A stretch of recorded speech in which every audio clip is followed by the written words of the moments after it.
following oversight.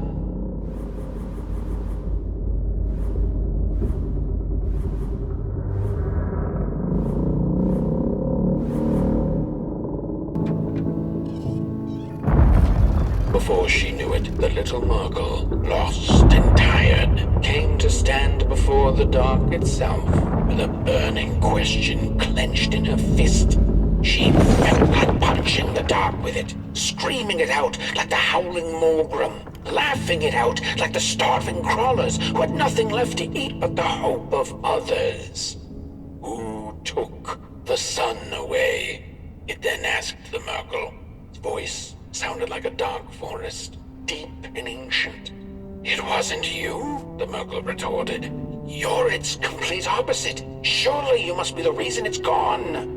The dark then replied, I am but the absence of light, not its adversary. Light is because I am. How could I possibly hold it in my possession? The Merkel felt her anger fade. She understood little besides one thing, that the darkness was not behind the missing sun, nor her suffering.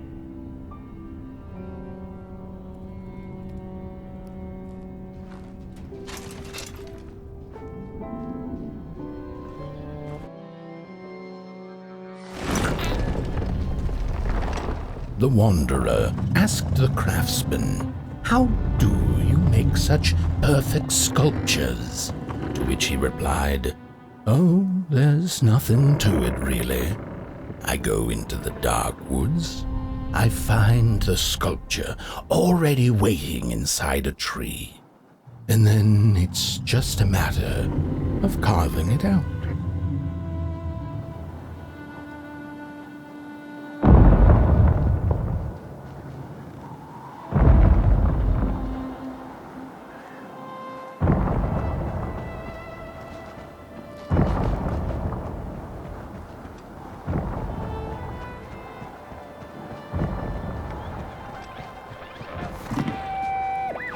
When I was a child, I exchanged letters with a monster in the woods. We were best pals, and we shared all our secrets with each other. One day, my sister told me that the monster wasn't real, that she'd written me all those letters to play a joke on me. But the joke's on her, because I knew the truth about the monster in the woods, and we exchange letters to this day.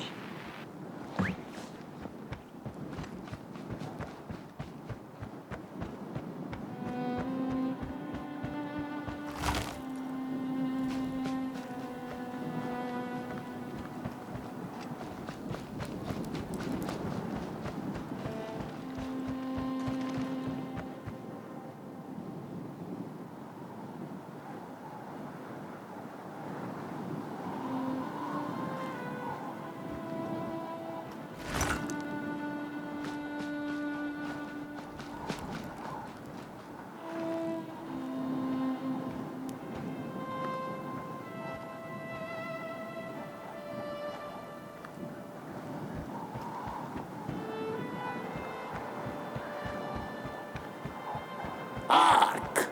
Not very far now. Not very far. The flame longs to be free. Caged, it cannot truly burn. How beautiful. How tantalizing. It is simply the way of fire.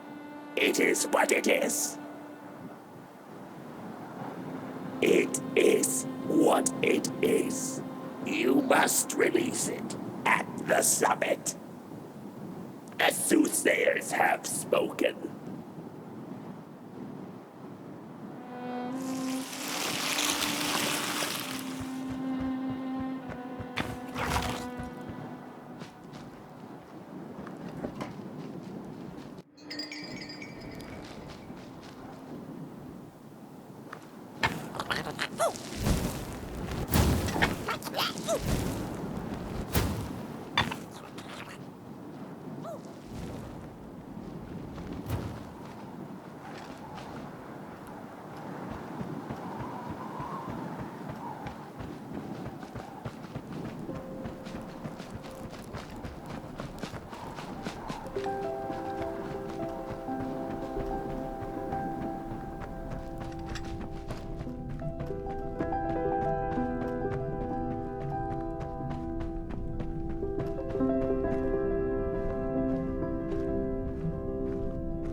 When the nameless maker lost his creation to the dark, he went back to the great drawing board.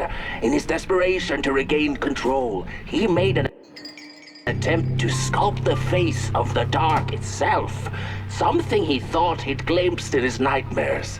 But the face wormed itself out of his mind's eye, and instead his twisted sculptures came alive, grinning and many-legged.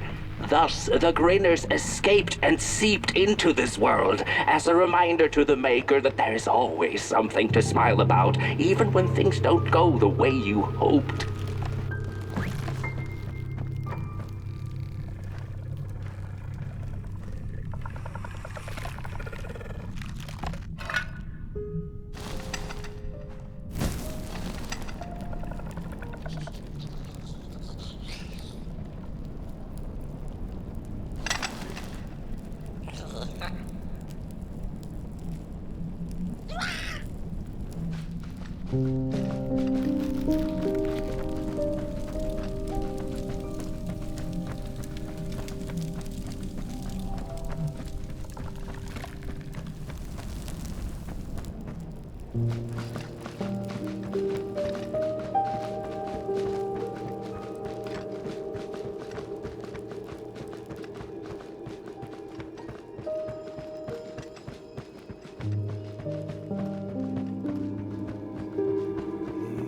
Whoa there! You look like you're about to move a mountain. That's what I get for trying to get in the way of a flame and its destination. Let him walk his walk. Ain't nothing gonna stop him now, looks like. Fare thee well now, burnt one. You're going to Moon Mountain, and that walk is for you alone. You have a tough decision ahead of you to make, just like the ones who came before. But they're all long gone. In the end, all there's left to follow is your own heart.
When I was a child, I exchanged letters with a monster in the woods. We were best pals, and we shared all our secrets with each other.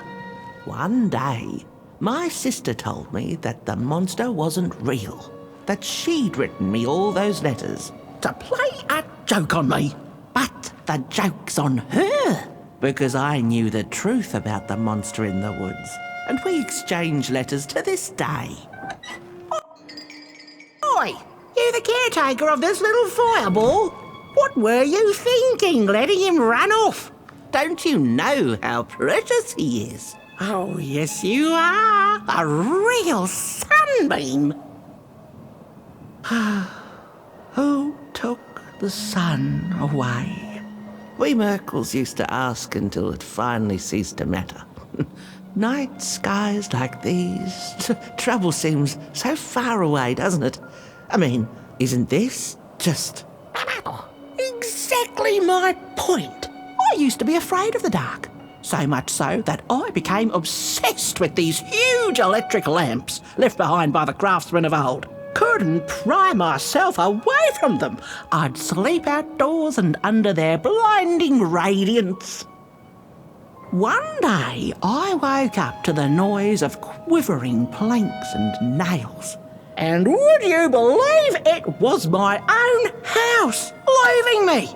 It had gotten so restless it grew a pair of legs, took a name and went on a hike. Housey was its name, bless its soul. Houses have no imagination. But I bet it had a grander adventure than I could ever imagine.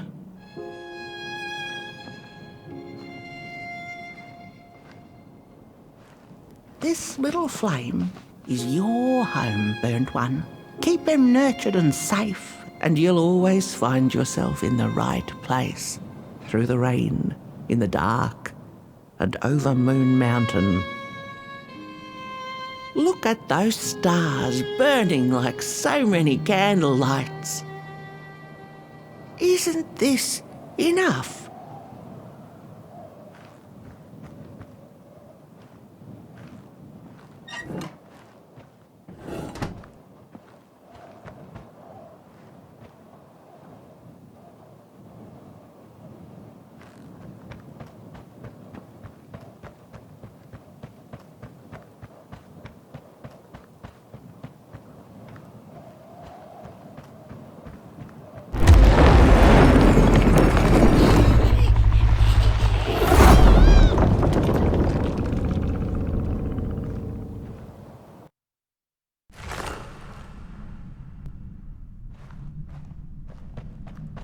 What is the dark? Is it ugly and cruel? Is it a place for monstrosities, for fools lost in the woods? A terrible void where all your nightmares come true.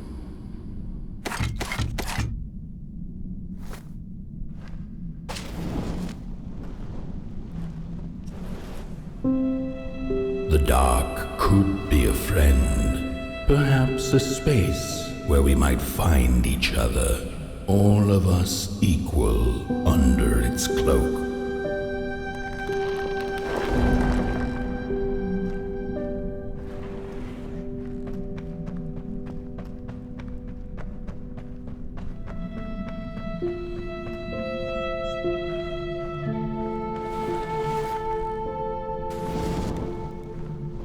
The dark could be an embrace and the release of the old, like taking off a tight shoe, laying bare one's feet, and taking a first step onto a new adventure.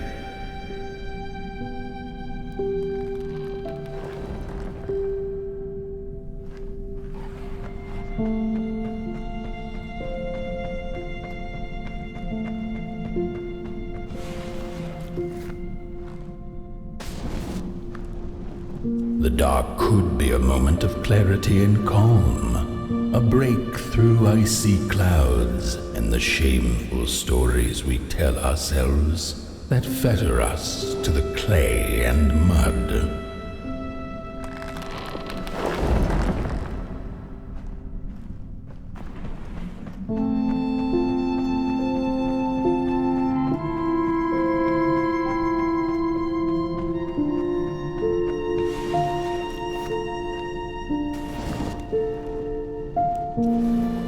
The dark could be the space and time that we need to recover from the death of a dream, and the quiet promise of new beginnings waiting on the other side of grief.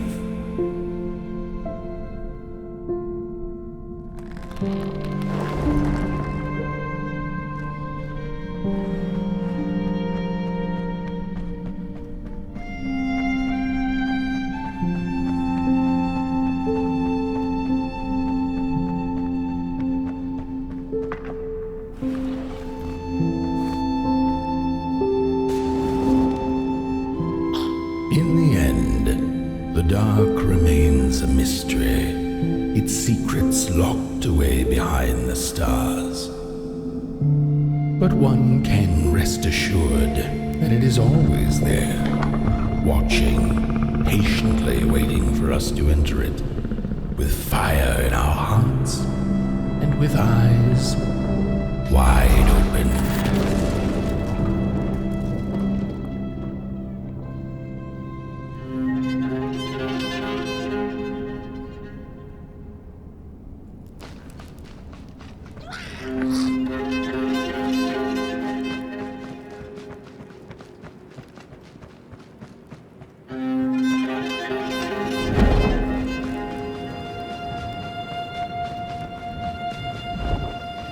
You've arrived.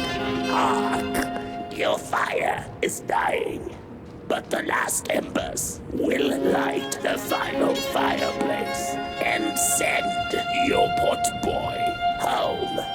Can you do what you must? Naturally, you must. It is destined, and you will be loved and forgotten. The soothsayers have spoken the last words. It has been an honor to watch your journey to the work table's edge. Now go and burn. Burn.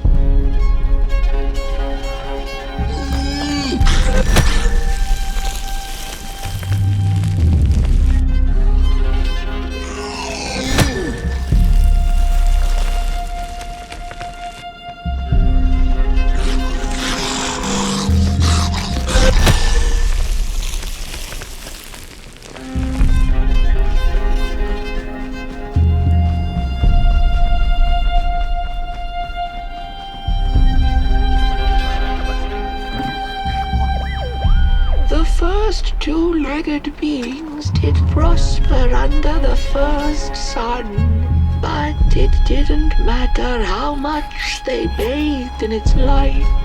They craved more. They sought to cage the sun, harness its power, and make it theirs. But the makers in their foresight had put the sun far, far away. So far that no creature could reach it. That's why, in their desperation, the two-legged ones began to collect matches, lighting them like minuscule suns of their own. But there are only so many matches in this world, and one day they'll run out, and they shall once again look to the sun.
something was up, like something was on the way, a danger I never could have guessed. I figured that's just how I always feel, and my worries seldom come true. And now here I am, and I have been for some time now, and it just won't come back. I'm thinking, while I had it, I didn't know what to do with it, how to care for it, enjoy it. But if I had it again tonight, I'd probably waste it all over again.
Once upon a time, some folk on the other side of this and that had the most strange and beautiful dream. I hope that tonight you caught a glimpse of it, and I wish you the levity and grace to smile in the darkest of times and on the way down your midnight walk.